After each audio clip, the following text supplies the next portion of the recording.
Welcome to Putback on SNY.TV. I'm Ian Begley. I've got two great guests here today. We got Jake Fischer of Yahoo Sports, and we've got Jonathan Macri, Knicks Film School. We're going to talk Knicks. We're going to talk NBA trade deadline with the deadline fast approaching. Now, just off the top, a couple of notes for me.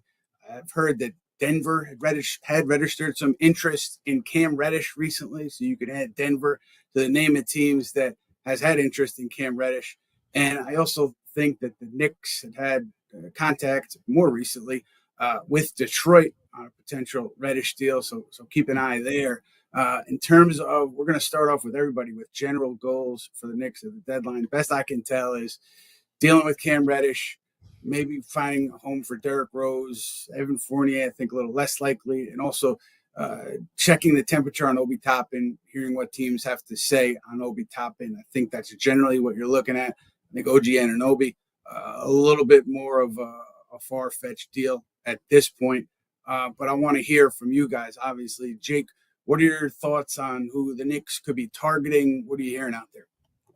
Yeah, actually, right before we just jumped on here, I was told from someone involved in the talks that both Brooklyn and New York at this juncture are not teams that are actively engaged with Toronto about OG Anunoby. And I've heard from several teams around the league that the price is very, very high from Toronto for the 24-year-old, defensive player of the year candidate. So that seems to be something that I'm not really expecting for New York at this juncture. I mean, presently, maybe moving forward, things can always change. In regards to Cam Reddish, I mean, I was at the Garden on Saturday for that Clippers game around the pregame court, and honestly, Cam just looked sad. Like he really looked like someone who is just hoping and praying for a new home. Adding those teams, Denver and Detroit, Ian will, for his sake, probably juice those wheels a little bit, because the Clevelands and the Milwaukees that we've heard previously, they have seemed more like backup, or Cam has seen more like a backup option for those teams looking for more, higher ceiling, veteran established players for their respective playoff runs. And in terms of goals of what they're adding, I mean, the only names I've really truly heard New York connected to have been more wing type players. And obviously they've got, Julius Randle as an epicenter of their offense, as Jonathan knows more than anybody. And they've had a kind of a center platoon with Mitchell Robinson and Isaiah Hartenstein and Jericho Sims. So I'll be curious to see if they do end up bringing anybody back who's not more of a perimeter wing oriented player.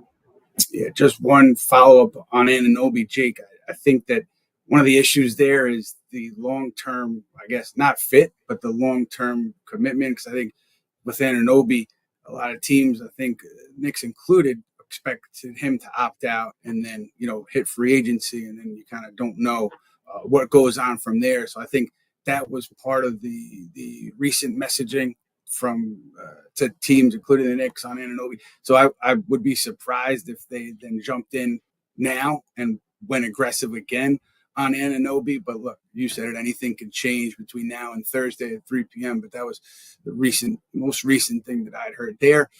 John, what about you? Knicks deadline, what are you expecting? Well, first, let me just say that I'm next to the two of you. I'm happy that I haven't been relegated to the Cam Reddish role, and that I'm not sitting on the old folding chair, waiting for my turn. Yes, I'm. Look, I think what's tough about this, two things are tough, right? For one, I feel like it's been the same question for 2.5 years now, which is like, okay, this is a team that's clearly not competing for a championship this year, so you can only be thinking so much about win now moves. But at the same time, they are trying to win games. So they're caught in that no man's land. So are there moves that serve both masters? Are they moves that would be good for the long term, but they're also moves that are good for the short term? And I think as they continue to try to navigate, between those, on that tightrope, I think it's tough. And the other part of it for me is, like, you look right now, and if nothing else, I think we could look at the 9-man rotation as having something that has been successful. So if you make a trade, that means you are, and I guess Obi is a unique thing, because maybe we could foresee a better fit in that particular spot in the 9-man rotation. But, like, Yeah, is there a way to maybe take Deuce's minutes and replace those minutes with a veteran to make the team a little bit better in the short term? Sure. Is that worth it, though? I mean, we've seen some nice development from him as of late. I think that should be something that the organization continues to prioritize, even if it may be a bit of a concern, like, okay, how is Deuce going to hold up, in a play-in game or, God willing, in a playoff series? So I think it's the same series of difficult questions that the front office needs to be asking themselves. And, what does the coach want to do, which I'm sure is always a thing, too. Yeah, that's the thing. I think I heard this a few weeks back, John, and I think it still holds. Obviously, with where the Knicks are just in their team building phase, whatever trade they make, it's got to be an upgrade to somebody in the rotation. They're not, I mean, maybe Cam Reddish aside, they're not going to just dump off a player for a pick, especially a rotation player. It has to be an upgrade. And then it has to be somebody that Tom Thibodeau is going to play. So, when you talk about, I know Malik Beasley and Jared Vanderbilt, those names have been out there a little bit. I don't think there's a consensus there on those guys within the Knicks in terms of, their fit and also their idea that they're going to slide in and get minutes. So just in terms of those two in particular, that's where my read on it is at the moment. Jake, you mentioned Toronto and the Knicks and the Nets not being engaged right now on OG Anunoby. Where do you think that goes with Siakam and Van Vleet and also Anunoby? I know the Nets have checked in on Van Vleet as they were completing the Kyrie Irving deal. So I've heard plenty of teams that have checked with Toronto about the price for OG Anunoby say they do not believe he will end up getting moved, being that the Raptors' asking price is so high. I don't have a clear indication of what the price is. Obviously, it would vary between team to team because the way these transactions work is one front office executive calls another, or a group calls a group on a conference call, whatever it is. And they speak in that direct vacuum of what those two teams can offer. Then again, I talked to one team who said that they believe OG is definitely getting moved. So a lot of this, time of year, especially this week, is sifting through different signals. But I will say that consistently across the board, one theme that emerged to me from all my conversations and text messages last night was that, and sorry, as I'm getting a phone call right now, was that, Fred Van Vleet seems to be, to me, from my read of things, the most likely Raptor to get moved. I think the price point is clearly lower than what it is for OG Anunoby, while still, relatively high. And there are more teams that seem willing to actually pay for Fred in the thought that he's got a more direct free agent situation than Anunoby as well. I mean, look at the situation with Atlanta and DeJounte Murray as a similar situation. And it was the same thing that kind of burned Dallas with Jalen Brunson after, of course, they turned down opportunities to re-sign into a small number. Once that was out the door, once Brunson had moved his market ceiling up, there was a cap, there was a CBA limitation on what they could offer him before his extension or before his contract expired. So with Anunoby, if you're trading for him now, there is no guarantee you're going to be able to resign him or extend him to a salary number he wants before he reaches unrestricted free agency. Fred Van Vleet's got an opt-out right now for this exact summer, not 2024 like OG, which will allow for greater opportunity to find him a new contract. He's probably not going to sign an extension before this season ends, as he did not in Toronto. And I believe looking for more money than he's currently eligible for right now. And I've heard nothing but that he wants over $30 million, as close to a maximum salary as he can get. So whichever team is willing to pay that for his next contract, that's probably going to be the team that ultimately comes away with him here. Again, if Toronto decides to actually pull the plug and actually move these guys. Jake, I'm curious, in terms of OG Anunoby, do you think that there is any incentive, either on behalf of the Knicks or maybe some other team, that they're going to get beat out now for his services? So like maybe the thinking, we'll wait till the summer and we'll revisit the OG thing in the summer, but fearing that they may not get that chance because someone else is going to swoop him before the deadline. Well, the Lakers, for example, can offer more draft capital come this summer as opposed to now. And obviously they're looking at ways to move off of Russell Westbrook's deal with one pick in the moment too. So I think, yes, that, but also a team like the Phoenix Suns, for example, why are they going to be moving multiple draft capital or multiple picks, any type of player like Cam Johnson, in theory, that's got future value, upside to still achieve, when Kevin Durant could, in theory, become available this summer. We've gotten no indication, right, that he's looking to move elsewhere outside of Brooklyn at this juncture. But when this season comes to an end, there are so many rival teams that are going to be lining up to make an offer for him if he does request a trade, just like he did last summer. And no one's going to want to mortgage all of their chips now when that really big fish could potentially come available this summer. When we're talking about contract situations, the fact that Kevin is locked in for 3 more seasons after this one, all guaranteed, no player option there, the price point's going to be pretty high for him. And that's why, I mean, this is a very, very pivotal 3 days here for Sean Marks with the Nets. I mean, I think they'll continue to be aggressive with Toronto and see what shakes out there. But the idea that I don't think needs is probably strong, but really should do everything he can to upgrade the roster before Thursday, 3 p.m. to incentivize Durant against reinstating that trade request this offseason or sooner.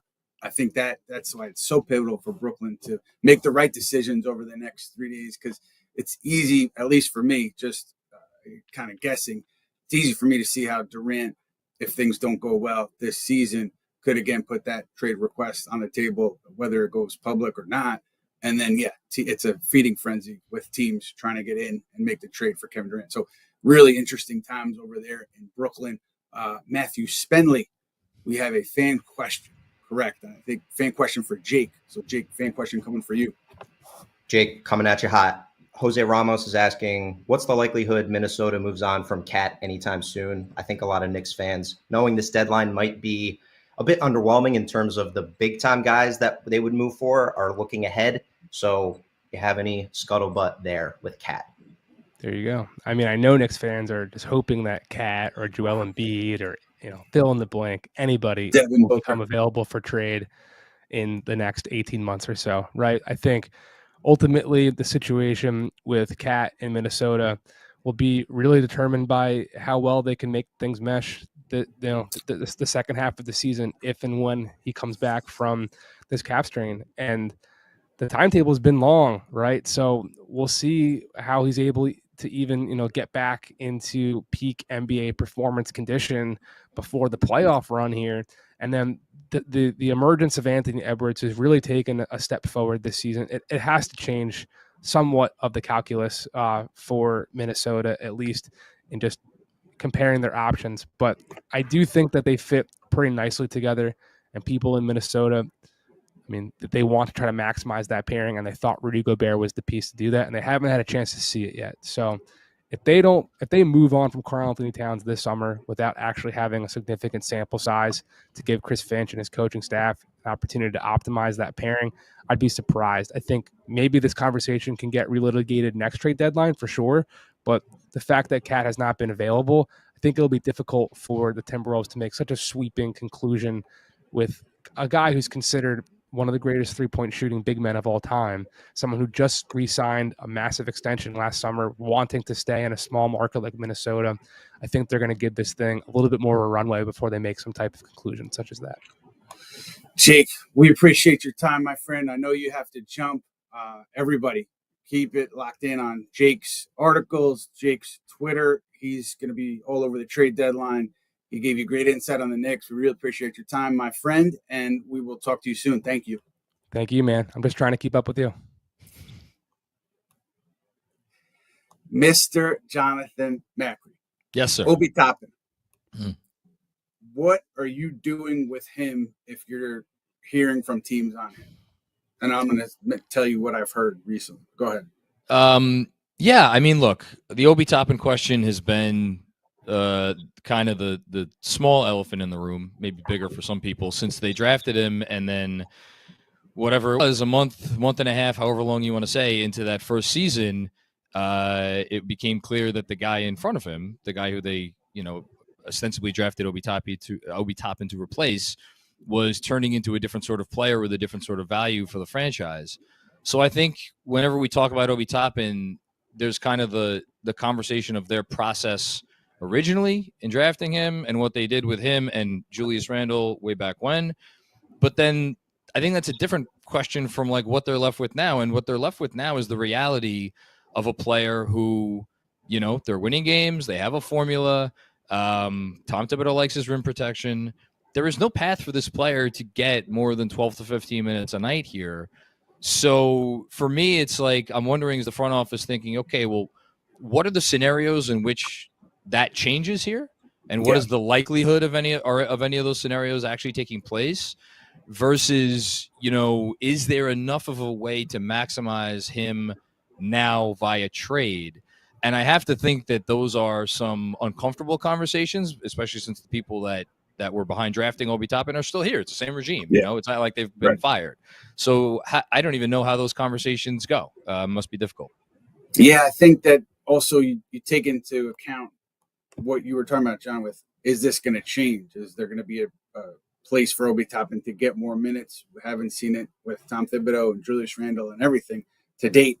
And I don't see, an obvious way that it changes. So then I think if you're the Knicks too, you think, is his value as a trade piece just going to decline from here on out? Is this his peak value as a trade piece? I think that has to enter the conversation a little bit. I know that, teams have called and the Knicks have engaged in talks on Obi Toppin. I know there was a report about Utah and Toppin.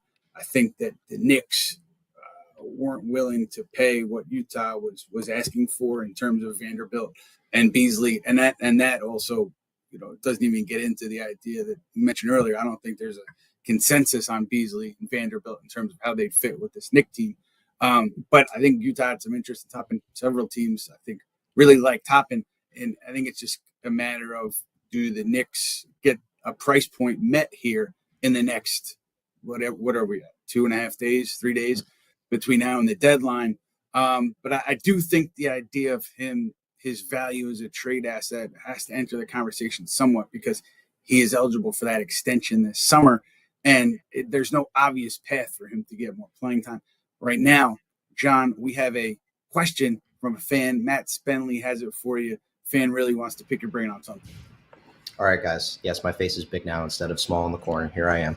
Right. Williams asking, Ian, if you know anything else about the situation with Barrett. I assume that he's asking about the benching, but I think that kind of played itself out, and I think it's become obvious that RJ's defense at the end of games has been part of that. So maybe a broader discussion about his development after being in the league in his fourth year, how he is improving, and how the team feels about him writ large.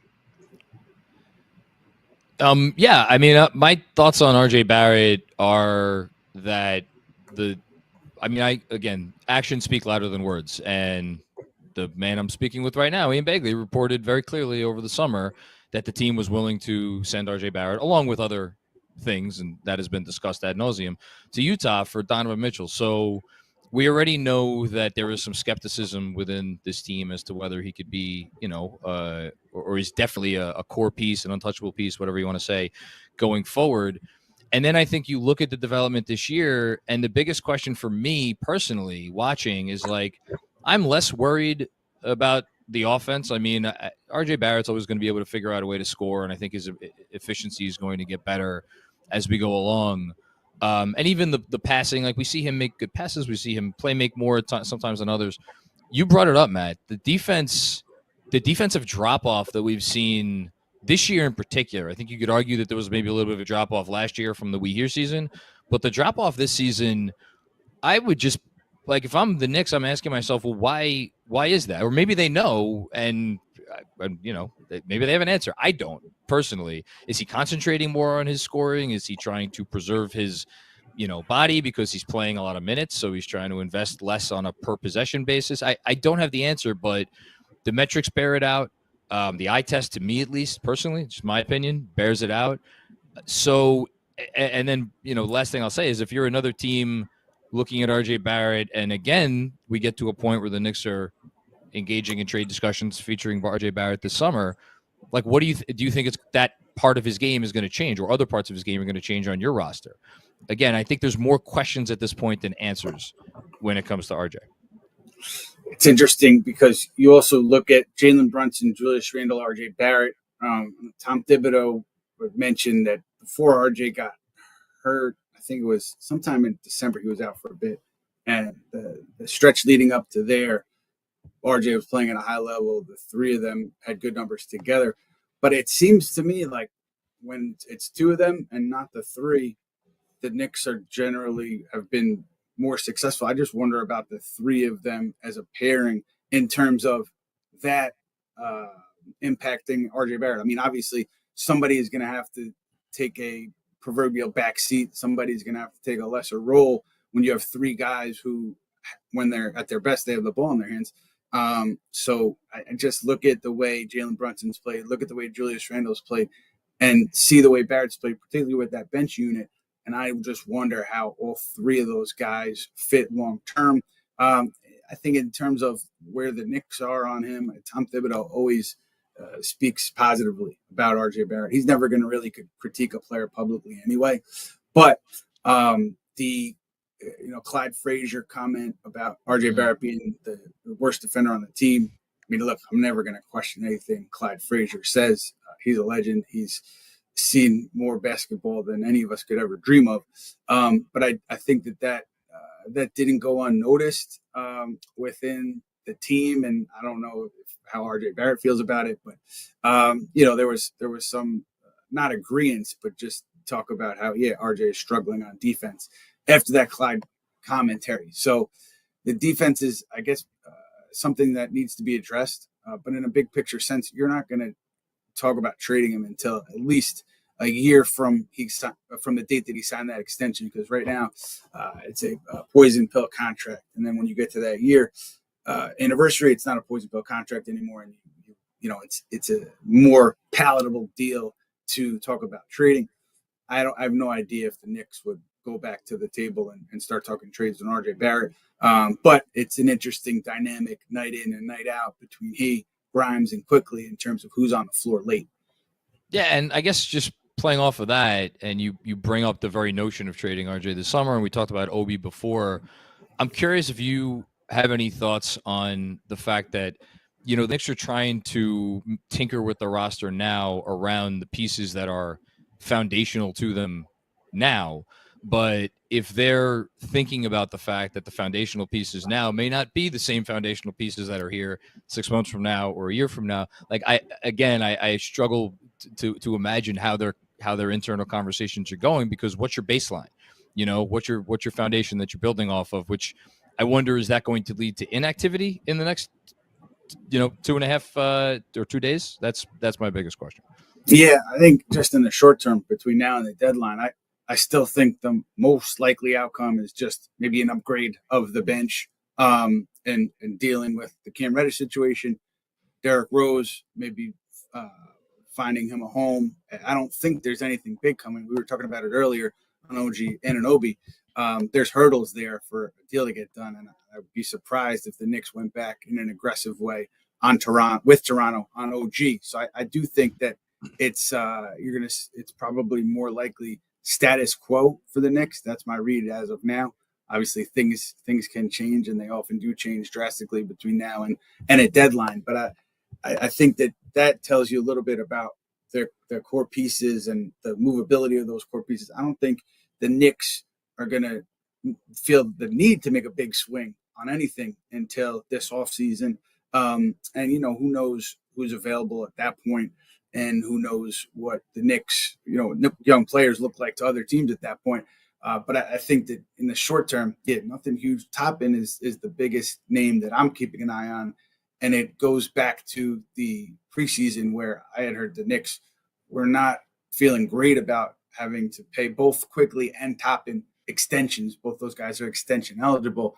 And I don't know if it's choosing between one or the other. But I think with Toppin, we'll see how it plays out over the next few days. I think the calls are going to keep coming. And so you mentioned Quickley, which is one other thing that I wanted to pick your brain about before we got out of here. There has been reporting from you and others that perhaps the team now is less inclined to be looking to move on from Quickley. Do you think it would be fair to make the next logical leap and say that they are comfortable offering him an extension of some kind this summer? And do you think that they've already started to think, perhaps, talk with Quickley's people, whatever it is, about what an extension might even look like? I don't know specifically if they have talked to his guys about it. I don't know if they've started those conversations, but I know that, going a few weeks back, like the waters seem to have settled a bit in terms of I think both sides feeling a comfort level about where things were. So I don't see anything happening between now and Thursday, clearly. And then, John, you said it. It's the obvious next question. Do you engage in extension talks in this offseason? I would assume they do, just to see, if there can be common ground found. And I think, Immanuel Quickley, rightfully so, is going to be looking to capitalize on his strong play. But I would assume that they can find some kind of common ground based on how the past, 6 weeks have gone on both sides, particularly with the strong play of Mr. Quickley. Mr. Spenley, we've got, I believe, another fan question coming from you. Yeah, we'll close up shop here, guys. But I think John brings up a great point, because Ian said all year that it's Quickley, Toppin. These are the two guys, and the Knicks might have to ultimately make a decision. And I think if you're leaning one way with Quickley, to me, it does feel like it could be just, it's going to kind of go this way. It's almost like a weight on a scale. So we'll see how that plays out. To close up shop today, give me one bold prediction for the deadline. Even if it's not bold, just a prediction that you've got, something that the Knicks will do. If you want to make it a net-centric, whatever. But, John, go first. Let's hear it. Put me on the spot here. I am. This is probably not bold, but I think whatever trade the Knicks will make, fans are not going to be happy with, because I say that somewhat facetiously, but I also, because there is a lot of belief, I think, in one segment of the fan base or another, in every single player, whether it's Cam Reddish or Obi Toppin, or even if you want to go to like someone like Evan Fournier, who's been buried, and then lo and behold, he plays a massive role the other night. There's a belief that the player is you want to name, that they have been underutilized here, and that they have been devalued here, whether you want to blame the coach, whether you want to blame the front office, blame whoever. So if they move on from any of these players, I think there's going to be a very big and get what I assume is not going to be the value that some people, perhaps anticipate. I think there's going to be a segment and be like, well, what the, not happy. Let's just say that. I think that is a very likely outcome, no matter what happens Thursday, 3 p.m. John, my quick prediction is that the Knicks, in finding a home for Cam Reddish, they end up getting a player back that they don't have strong interest in playing. I don't think there's going to be a deal where they get somebody back, we're packaging Cam, and they get somebody back that they want to play. That's just my guess. That's my bold prediction. But John, that is it for us. We thank you for your time and your insights, talking about the Knicks, talking about the NBA trade deadline. And we will be back on the Putback tomorrow, 1 p.m. to talk more trade deadline. Things are going to change between now and then, we think. So we'll get into it once again, 1 p.m. tomorrow on the Putback. And then we'll have a trade deadline show, 3 p.m. Thursday.